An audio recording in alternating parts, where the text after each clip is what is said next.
Can you feel it? Feel that moment that sends a chill down your spine. That chill you get because you know everything is about to kick off. Writers, what's up? Horse Dragon here, author of the novel series Rage, here to help you make your fight scenes feel a little bit more like this. And a little bit less like this. And without wasting any time, let's jump into 4 notes on writing fight scenes. Note 1. Writing works with every sense. One of the greatest strengths of writing is you are in complete control of the action. You describe what is happening beat for beat. You as the author have the ability to express whatever idea that you want to the audience. So, to steal a little philosophy from Stephen King's On Writing, he states that writing is a form of telepathy. When we write, we are directly conveying thoughts and ideas from our minds to the minds of our readers. Writing transcends single sensual restrictions. So use this form of telepathy to your advantage. What did the wind feel like as the blade just missed her throat? What did the shingles taste like as he went face first into the roof? If you feel that your writing's a little dull or repetitive, switch up the sense. The punch landed, he saw stars. The punch landed, he tasted blood in his mouth. The punch landed, his ears rang. The punch landed, he felt like throwing up. Alright, so here's a quick caveat on the word felt. Before the author mob ascends on me with torches and pitchforks. Generally, the word felt is considered lazy writing because, again, writing is a medium where you have almost unlimited control of perception. So what sounds better? The punch landed, he felt like throwing up. Or, the punch landed, sending a jolt through his guts, causing bitter bile to fill his mouth. I know I'm contradicting my own advice, but I figured for simplicity's sake it was useful. Anyway, I digress. Note 2. Understand your setting. Think of any of your favorite fight scenes, and even if you need a second to recall, you know exactly where the scene took place and the effect that it had on the scene. Here are a couple of exercises that help me ground my scenes into my settings. Exercise 1. Close your eyes, and with your mind's eye, put yourself into your character's shoes. Use every sense. What does she feel? What does she see around her? Then as you are imagining it, write it down as a list of features. Quick example, nighttime, rainy alleyway. Then you take these features and you inject them into your action. She squinted into the darkness, too late. His strike landed, sending her spiraling face first into a pile of drenched garbage. She heard a death squeal, and warm blood seeped into the elbow of her shirt. She reached for it, snarled, and flung the smashed rat into her assailant's face.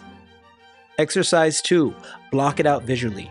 This is especially helpful for those big, epic fight scenes like giant army battles or locations with several characters and several features. For me personally, I use Apple Freeform. It's software that allows you to move shapes around the screen. So what I'll do is I will lay out the shapes on the screen to represent characters or scene features, things like that. Which leads me to Note 3. Fighting has consequences. How many times have you read a story or watched a piece of media and saw a character take a wildly vicious blow and shrug it off in the next moment with no narrative repercussions or explanations? Honestly, too many times for me to count. And as much fun as it is to watch our protagonists run through minions like wet paper bags, one of my favorite story tropes, it can be just as much fun to see our protagonists get put through the ringer and have to fight tooth and nail to get through multiple injuries just to come out on top. Injury adds a dose of realism to your story, and honestly, a hero that never gets hurt is a little boring. And once he's triumphed, don't let him off the hook. A broken leg will put you out of commission for a while. And what about the psychological implications of a fight scene? If you want to read an excellent example of post-fight psychological trauma, I invite you to read the manga Vagabond. At one point, the story's protagonist takes on 100 samurai from a school, and the post-fight images and dialogue are just excellent. And finally, Note 4, Motivation before conflict. So this note is the most important note, not just for your fight scene, but your whole story. Now, this one might not be as big a problem for you as it was for me, but before I wrote my story, I had all of these ideas about these awesome characters, and I just couldn't wait to do the literary equivalent of smashing them together like action figures. But after a while, I realized if there isn't a driving motivation behind these characters, what's the point?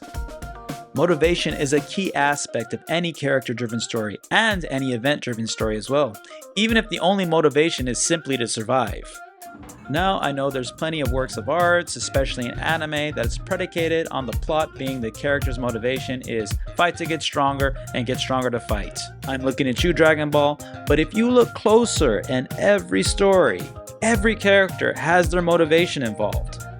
So maybe your character's a cat who's fighting to stay alive against undeath, straight up. Oh my god, he's so goddamn cool! And don't take this as me trying to sideline you, because every story starts somewhere. For me, it was a character. But I invite you, before you begin your story, before you put fingers to keyboard, stop and think, why is this character fighting? What has got him to this point? And honestly, some of the most gratifying and well-remembered fight scenes are the ones that were built up over the course of a story and delivered in one big blowout. Assemble. So before the recap, if you've made it this far, thank you so much for spending your time with me. It really means a lot. If you could like and subscribe, it would be greatly appreciated. Also, I am launching my first novel, and it's probably the biggest reason why I started this video with fight scenes, because if you like fight scenes like I do, then you will probably enjoy Rage. It's like Dragon Ball Z with monsters. So if you want to help a brother out, sign up for the newsletter. Anyway, I digress. Let's get to the end of this video. Here's your recap. 1. Writing works with every sense. One of writing's greatest strengths is that you are in complete control of the action. Writing is a form of telepathy. If you feel that your action's getting a little bit dull, change the sensation. 2. Understand your setting. Try to step into the mind of your protagonist. What's going on in the scene around him? If you're writing a difficult or really big fight scene, block it out using software or a pen and paper. 3. Fighting has consequences. Let your character take some damage. It adds a little depth of realism. And if your character got a serious injury, let him work it out. 4. Motivation before conflict. Every character has a reason for fighting, and that reason is what makes the story interesting, not necessarily the fighting. But anyway, thank you so much. This is Horse Dragon. I hope you guys would like and subscribe again, and I will catch you in the next one. Peace.